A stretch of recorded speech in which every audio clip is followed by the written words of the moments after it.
Kita masuk ke penyebab terjadinya inflasi. Yang pertama ada demand pull.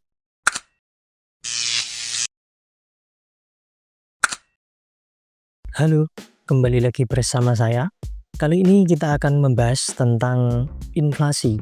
Sebelumnya kita sudah membahas tentang indeks harga, yang mana di situ juga dijelaskan tentang inflasi dan deflasi. Tetapi saat ini kita akan membahas lebih dalam tentang apa itu inflasi, mengapa inflasi terjadi, dan dampaknya seperti apa.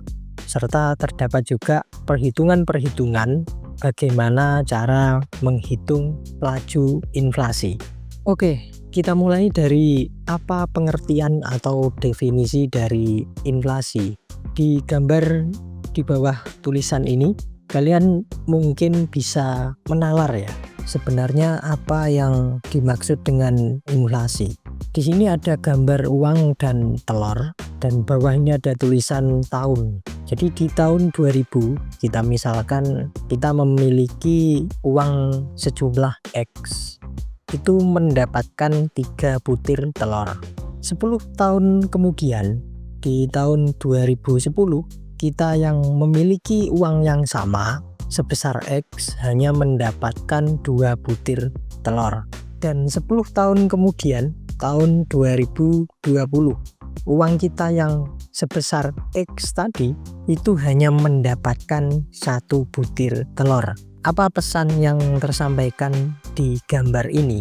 Yang pertama adalah harga telur ini semakin lama semakin mengalami peningkatan. Jadi tahun 2000, 2010, dan 2020 harga telur ini mengalami peningkatan. Atau kalau pikiran kita dibalik, bisa juga diartikan uang yang kita miliki ini mengalami penurunan nilai terhadap barang yang akan kita beli. Sekarang kita masuk ke kondisi inflasi. Jadi seperti apa kondisi yang dinamakan inflasi? Yang pertama adalah terjadi kenaikan harga. Pokoknya terjadi kenaikan harga dulu yang terpenting. Ketika kalian melihat kenaikan harga, analisis selanjutnya adalah bersifat umum atau general. Jadi sebagian besar harga ini mengalami kenaikan. Dan yang ketiga adalah berlangsung secara terus-menerus dalam kurun waktu tertentu. Kondisi inflasi ini harus mencakup 3 ini. Ini yang pertama terjadi kenaikan harga, yang kedua bersifat umum, dan yang ketiga berlangsung secara terus-menerus. Kalau hanya kenaikan harga saja, hanya satu barang saja yang naik, itu belum termasuk kondisi inflasi ya. Jadi kenaikan ini harus dibarengi dengan sebagian besar barang yang mengalami kenaikan harga. Itu baru bisa disebut dengan kondisi inflasi. Nah, ini adalah inflation rate atau tingkat inflasi di Indonesia dimulai dari tahun 2020 sampai November 2024. Kita melihat bahwasanya inflasi tertinggi adalah di sekitar bulan September tahun 2022, dan setelah itu mengalami penurunan sampai sekarang di kisaran angka 1,5, rendah sekali. Selanjutnya ada inflation rate versus CPI. Bagi kalian yang belum paham tentang CPI, CPI itu Consumer Price Index, atau kalau di Indonesia kan indeks harga konsumen. Apa itu indeks harga konsumen? Jadi indeks harga konsumen itu angka yang menggambarkan perubahan harga rata-rata dari barang yang dikonsumsi masyarakat dalam periode tertentu. Jadi gambaran rata-rata perubahan harga itu namanya indeks harga konsumen atau Consumer Price Index. Ketika harga ini mengalami kenaikan, maka disitulah inflasi juga mengalami kenaikan. Dan ketika salah satunya mengalami penurunan, maka berpengaruh pada yang lain juga mengalami penurunan. Kita masuk ke penyebab terjadinya inflasi. Yang pertama ada demand pull atau tarikan permintaan yang terus meningkat. Jadi apa yang dimaksud dengan tarikan permintaan ini? Jadi tarikan permintaan itu maksudnya adalah jumlah barang yang diminta, diinginkan atau dibutuhkan oleh masyarakat ini meningkat dengan signifikan. Jadi ingat hukum dari permintaan dan penawaran, ketika jumlah barang yang diminta ini meningkat dan jumlah barang yang ditawarkan ini tetap, akan menimbulkan kenaikan harga secara signifikan. Jadi itu adalah salah satu yang menyebabkan terjadinya kenaikan harga secara terus-menerus yang dinamakan dengan inflasi. Yang kedua adalah cost push atau dorongan biaya. Jadi maksudnya apa dorongan biaya ini? Jadi biaya untuk memproduksi suatu barang ini mengalami kenaikan. Misalkan tenaga kerja minta gajinya lebih tinggi, terus bahan baku harganya mengalami kenaikan. Selain itu ada lagi, yaitu penurunan nilai rupiah atau penurunan nilai mata uang, depresiasi nilai tukar. Jadi ada suatu kondisi nilai tukar dari mata uang negara A itu mengalami penurunan atau depresiasi terhadap mata uang negara yang lain. Misal nilai mata uang rupiah mengalami depresiasi terhadap nilai mata uang dolar, maka mata uang dolar ini dinilai lebih mahal daripada mata uang rupiah. Atau sebaliknya, mata uang rupiah ini dinilai lebih murah atau lebih rendah daripada nilai mata uang dolar. Terdapat 3 jenis atau kategori inflasi. Yang pertama, kategori berdasarkan penyebab, berdasarkan keparahan, dan berdasarkan asal. Yang pertama berdasarkan penyebab sudah dijelaskan di slide yang sebelumnya, yang ini tadi. Kita langsung aja ke jenis berdasarkan keparahan. Jadi ada inflasi ringan, sedang, berat, dan hyperinflation. Inflasi yang ringan ini di bawah 10%, inflasi sedang 10-30%, inflasi berat 30-100%, dan hyperinflation adalah lebih dari 100%. Yang ketiga adalah kategori asal, yang mana inflasi ini bisa berasal dari domestik atau dalam negeri dan dari luar negeri. Apa maksudnya inflasi yang berasal dari dalam negeri? Salah satu contoh inflasi dalam negeri adalah defisit anggaran belanja. Jadi pada mulanya negara ini mengalami defisit anggaran belanja yang disebabkan oleh peningkatan belanja pemerintah secara terus-menerus. Yang kedua, kurangnya pendapatan pada negara tersebut, nilai tukarnya melemah, daya beli masyarakat yang rendah. Itu adalah hal-hal yang menyebabkan defisit anggaran belanja pada suatu negara. Apa akibatnya ketika defisit anggaran belanja? Ya, untuk menyuntik dana anggaran belanja tersebut, biasanya negara ini melakukan yang namanya printing money atau mencetak uang untuk menambal istilahnya, atau memberikan suntikan dana pada anggaran belanja yang defisit tadi. Nah, cetak uang ini ada efeknya. Ingat di pembelajaran tentang permintaan dan penawaran uang yang mengatakan bahwasanya ketika uang ini terus ditambah jumlahnya, maka nilainya akan berkurang. Karena tetap ya, jangkarnya adalah penawaran dan permintaan. Ketika penawaran ini terus ditambah dan permintaan itu tetap konstan, maka harga yang akan mengalami penurunan. Yang kedua adalah berasal dari luar negeri. Ini biasanya pada event-event impor ya, atau mendatangkan barang dari luar negeri ke dalam negeri. Nah, ini biasanya harganya tergantung. Kalau misalkan barang dari negara asal itu meningkat, ya terjadilah inflasi di negara pengimpor. Untuk lebih mudahnya, misalkan Indonesia mengimpor beras dari Tiongkok. Nah, beras dari Tiongkok ini di sana sudah mengalami kenaikan harga, misalkan 20%. Maka ketika dikirim ke Indonesia, itu juga mengalami kenaikan harga juga. Itulah yang dinamakan inflasi yang berasal dari luar negeri. Oke, kita dari tadi sudah membicarakan tentang inflasi, penyebab, dan jenis. Nah, sekarang cara hitungnya bagaimana?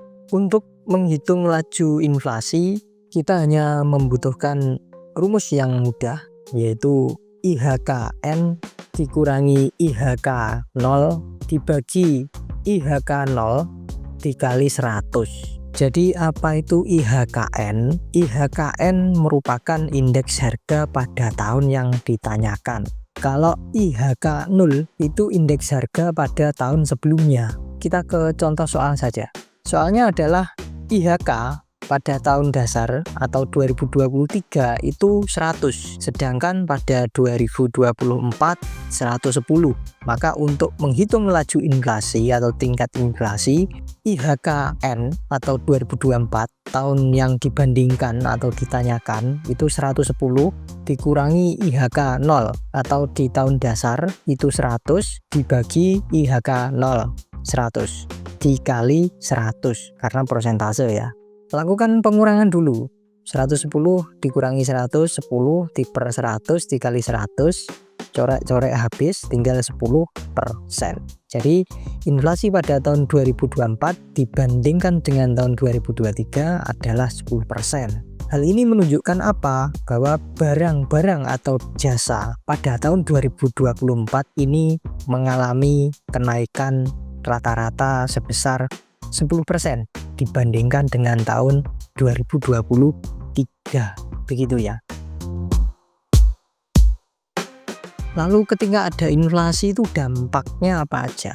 Ya, dampaknya apa saja? Yang pertama adalah penurunan nilai uang. Jadi sudah dijelaskan tadi ya, penawaran permintaan.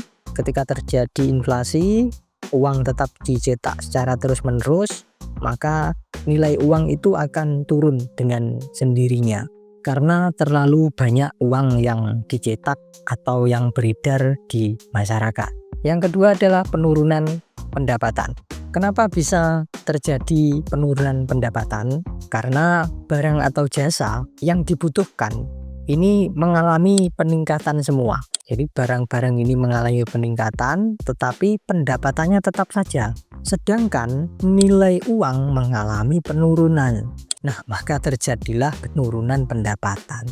Karena apa? Nilai uangnya yang turun sebenarnya. Mungkin saja secara kasat mata pendapatannya tetap. Misalkan UMK 4 juta. Tetap yang diterima tetap 4 juta. Tetapi apakah 4 juta di tahun 2010 itu akan mendapatkan barang dan jasa yang sama di tahun ini 2024? Jawabannya ya tidak.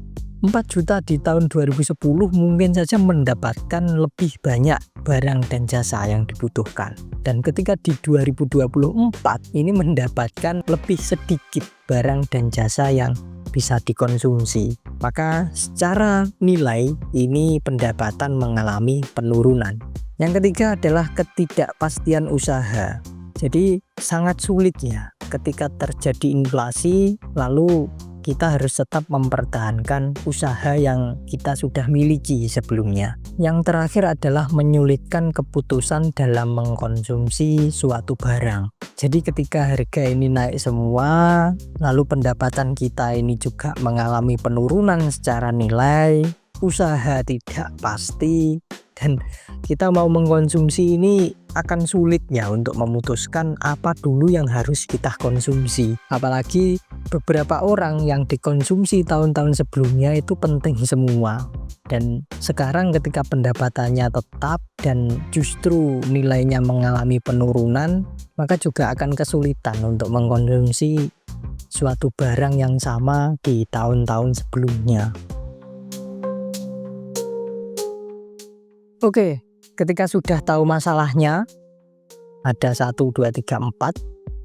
kita ke cara mengatasi atau solusinya seperti apa. Jadi ada 3 tawaran solusi di sini. Yang pertama adalah kebijakan moneter, kebijakan fiskal, dan solusi lainnya.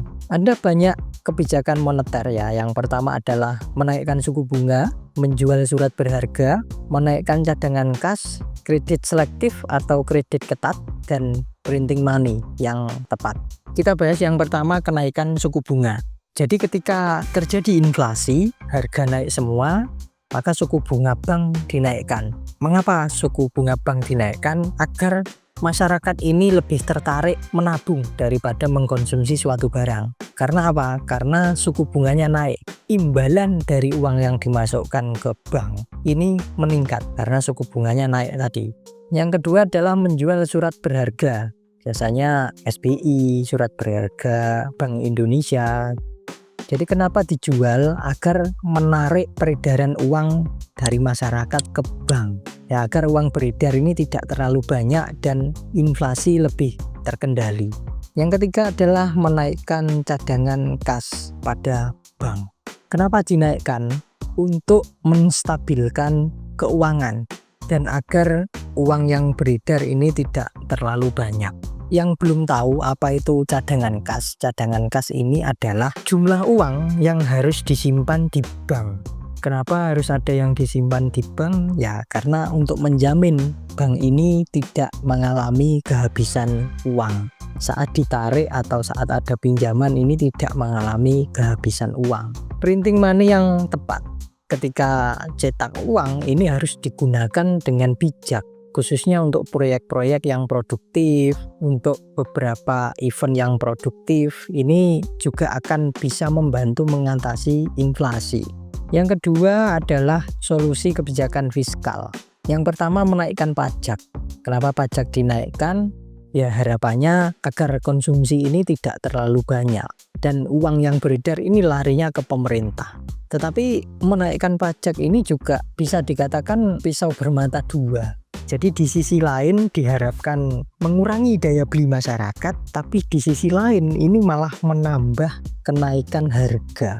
Karena ketika misalkan beli makan harganya 10.000, PPN-nya 10%, kita bayarnya ya 11.000. Tapi ketika pajak ini dinaikkan, PPN-nya menjadi 20%, kita yang tadinya membeli harga 10.000 bayarnya 11.000, sekarang jadi 12.000, lebih mahal. Kenapa? Karena ya pajaknya meningkat tadi, yang tadinya 10% jadi 20%. Nah, malah menimbulkan inflasi yang lebih tinggi lagi karena pajak ini dinaikkan. Yang kedua adalah mengurangi pengeluaran. Jadi anggaran-anggaran seperti belanja, pengeluaran-pengeluaran pemerintah ini dikurangi dulu. Nah, mungkin ini yang lebih bijak daripada menaikkan pajak. Yang ketiga adalah solusi lain. Yang pertama meningkatkan jumlah barang yang beredar. Ini kalau mau ya, kalau produsennya mau dan mampu, ini akan bisa menurunkan harga atau menstabilkan inflasi. Kalau mau tapi apakah semua produsen mau? Ya belum tentu.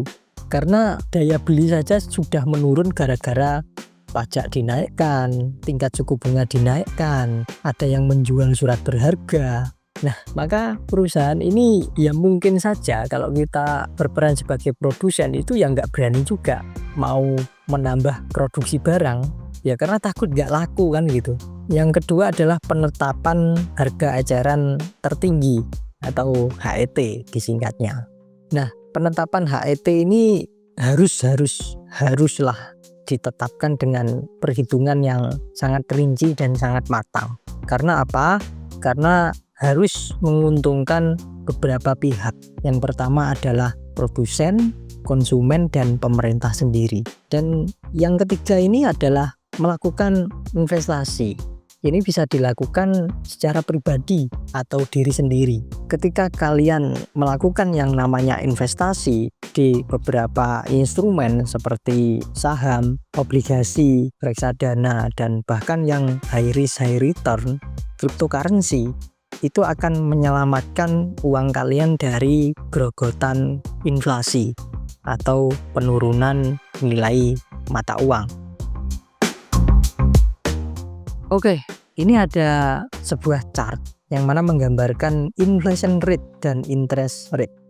Jadi sebelumnya sudah dikatakan bahwasanya di kebijakan moneter itu untuk menanggulangi inflasi dia menaikkan suku bunga. Ya, kita lihat buktinya. Biru ini inflation rate dan yang abu-abu ini adalah interest rate atau tingkat suku bunga. Nah, ketika inflasi ini naik, merangkak naik, bank menaikkan suku bunga. Dan ternyata terbukti benar bahwasanya inflasi ini cenderung mengalami penurunan ketika interest rate atau suku bunga ini dinaikkan. Oke, kita di penghujung materi dan ada challenge dari saya. Coba hitung inflasi barang-barang yang kamu butuhkan. Jadi misal kamu siswa, mahasiswa, apa saja yang kamu butuhkan, barang dan jasa apa saja yang kamu butuhkan, hitung dari tahun sebelumnya hingga tahun sekarang. Kalau nggak tahu tahun sebelumnya ya mungkin kamu tanya ke kakak atau ke orang tua ya. Mungkin kalau buku ya, berapa harga buku tahun lalu atau sebagainya mungkin masih ingat ya, silahkan atau cari saja di internet harga barang X pada tahun segini, pada tahun sekian dan nanti prosentasenya atau hasilnya silahkan diketik di komentar. Saya ingin tahu barang-barang apa yang kalian hitung ya, dan berapa laju inflasi barang-barang tersebut. Oke, thank you untuk perhatiannya. Jangan lupa share ke teman-teman kalian agar banyak yang mendapat manfaatnya. Sekian dari saya, sampai jumpa di video selanjutnya.